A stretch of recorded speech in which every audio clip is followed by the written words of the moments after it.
Okay. So I misspoke a couple times in the last video. I hate that. First of all, I kept saying 16-bit when I was here. What I meant to say was it's for what I was trying to say 64-bit. Anyway, maybe I was saying 16-byte. No, I was saying 16-bit. Basically, there's a 64-bit table is twice as big, with the entries twice as big.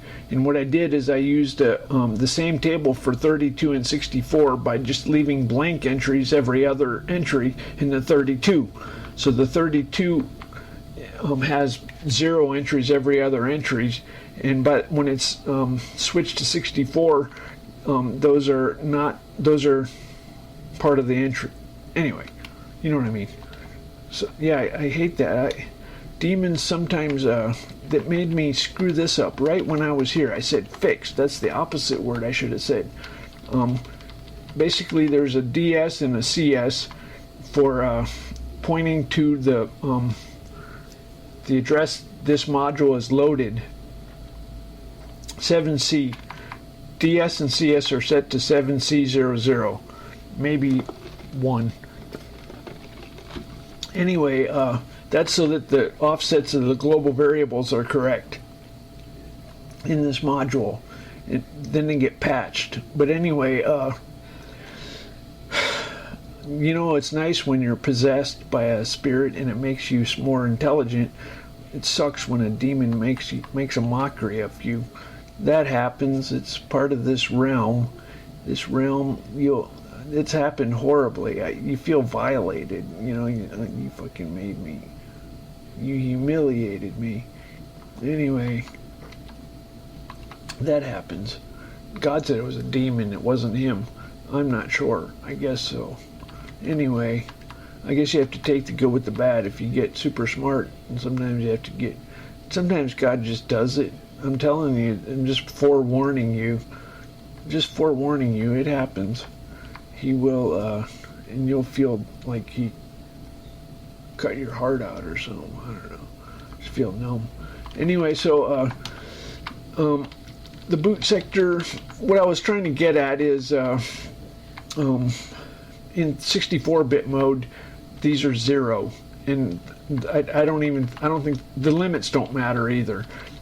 So I was trying to say that, but these I was right on the spot where it was the. Okay, enough talking.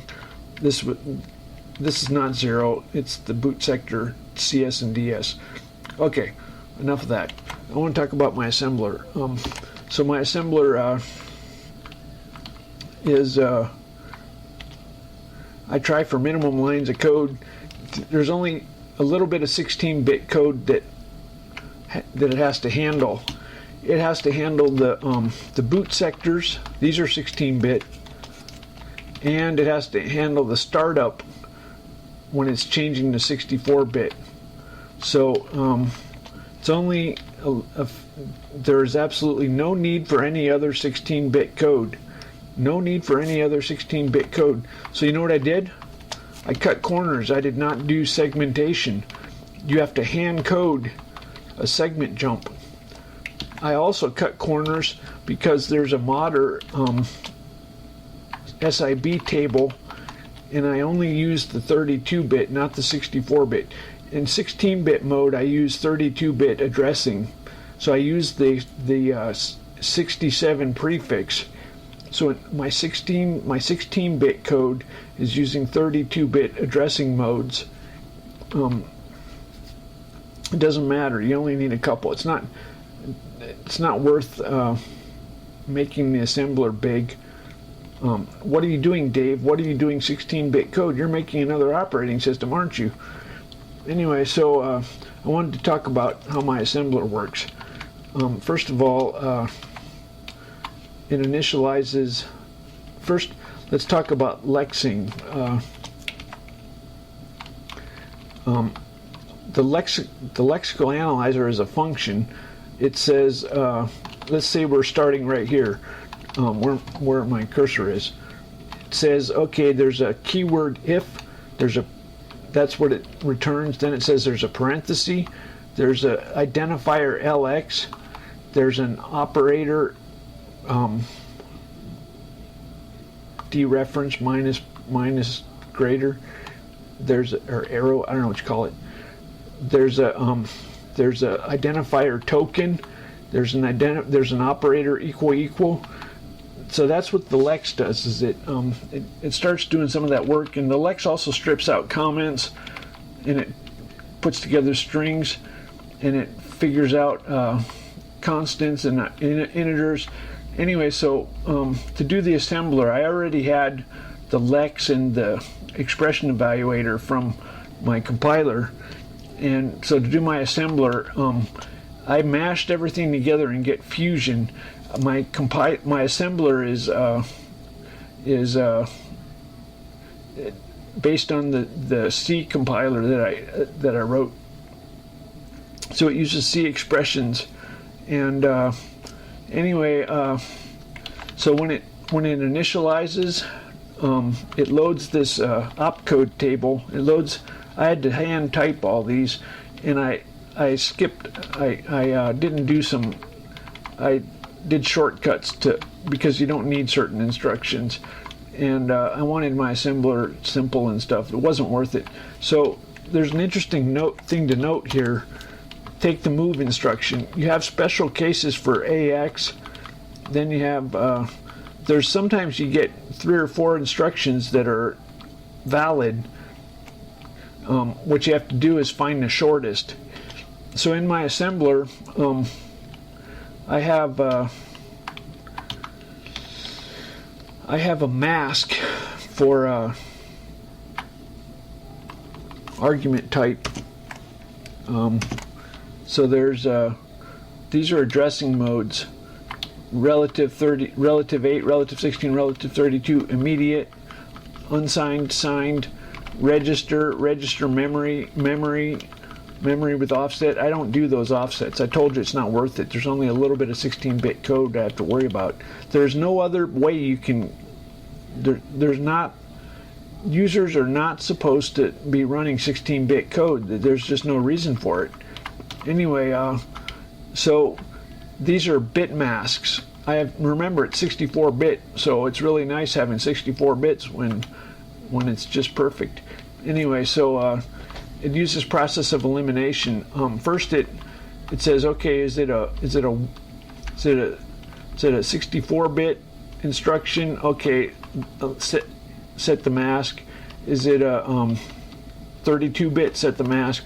Is it a 16-bit? Set the mask. Then it starts eliminating. Is the current segment 64-bit? Then eliminate some. Did they specify 2 registers? Eliminate some. Is there an immediate or an offset present? Is there an immediate or offset present? Eliminate some. So it whittles away. Then you end up with 1 or 2 left over, and then it uses the smallest. It computes each one and uses the smallest instruction, and that's how it works. Now, there's a tricky part. Okay, a couple tricky parts. For absolute addresses, if you have an expression and it's an absolute address, then that's an absolute address. If you have 2 absolute addresses, the user is subtracting them. You don't add absolute addresses, you only subtract them. If you have 3, that's an absolute address. It's a difference plus an absolute address. If you have 4, that's 2 subtracted. You never add absolute addresses. So this is something I get away with because I'm special. Somebody might call this defective, but we don't. We are building a product where cutting corners is why it has value, because it's simple, and we're making the Commodore 64, not a NASA computer. Anyway, so I call it melodramatic coding. Some people get melodramatic, and do you realize how much extra code it would take to get around this? It's stupid. It's melodramatic. Anyway, So when I do when I have an expression, let's say one of the hardest parts of the assembler is an expression evaluator. In assembly, you can get forward references, and okay, let's say we have this expression. So it has. I borrow my compiler, my C compiler, and I compile a C expression. Let's say one of these is. These are all constants, but let's say one of them is not a constant. Let's say this is. Let's say this is a forward reference right here. It's fixed. It's not, but let's say it is.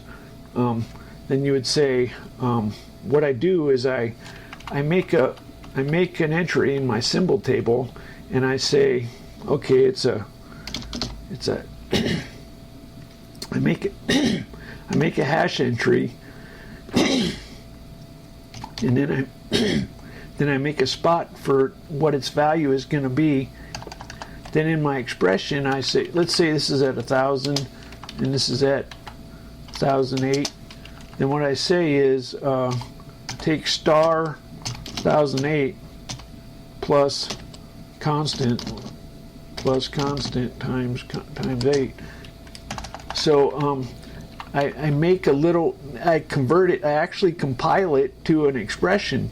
I say move RAX, well, I'm just saying 1008, move RAX, add RAX 1, 2, 3. Okay, so I make some code and I set it aside for when we have this resolved.